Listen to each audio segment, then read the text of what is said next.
Good morning. My name is Manisha Sharma and I am going to give my presentation on final assessment of subject ECE508 Leadership, Ethics and Advocacy. In this presentation, I will critically reflect on my learning journey throughout this leadership unit. I will draw on my 8 weekly reflections to explore the challenges I encountered, the successes I experienced, and the lessons I learned about myself as an emerging early childhood leader. I will also analyze how my understanding of leadership has shifted across the unit and identify the areas where I aim to grow professionally. Further, when I began this unit, I saw leadership largely as administration, organization, and responsibility, ensuring routines ran smoothly. Supervising staff, communicating with families, and maintaining compliance. Leadership in my mind was mostly positional and task focused. However, as I engaged with tasks and reflected through the weekly forums, I realized that early childhood leadership is far more relational, collaborative, pedagogical, political, and ethical leadership than I previously understood. Then it helped in transformation of my thinking. I understand that leadership is something that emerges from context, relationships, and collective agencies, not simply from authority. The policy readings and extended this understanding further, showing me that leadership is deeply connected with governance structures, regulatory expectations, and the broader educational policy. This shift from thinking of leadership as managing a center to seeing it as influencing pedagogy, supporting people, shaping culture, and advocating for children is one of the most significant lessons I have learned.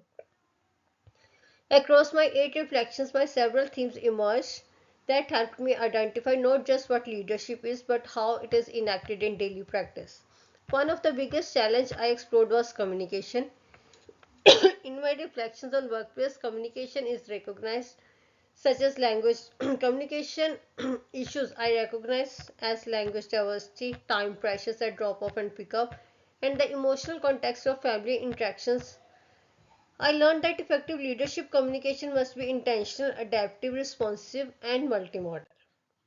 A key lesson was understanding that communication is not simply transmitting information, it's about building trust, creating clarity, and fostering psychological safety. Recognizing how this shifted how I view my role as communicator and future leader. Another area of success was my understanding of family partnerships through my reflections. I realized that warm greetings, open conversation, active listening, and consistencies are not only powerful leadership practices. The readings emphasize that true partnership is co constructed and relies on relational trust. I learned that leaders not only just welcome families, they involve them to influence decisions, contribute knowledge, and shape curriculum directions.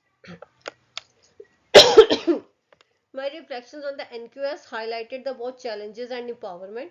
Initially, I felt overwhelmed by the breadth of expectations within the National Quality Framework, but through ACE, CQA, and my weekly reflection, I realized that NQS is not just compliance tool; it is a leadership framework.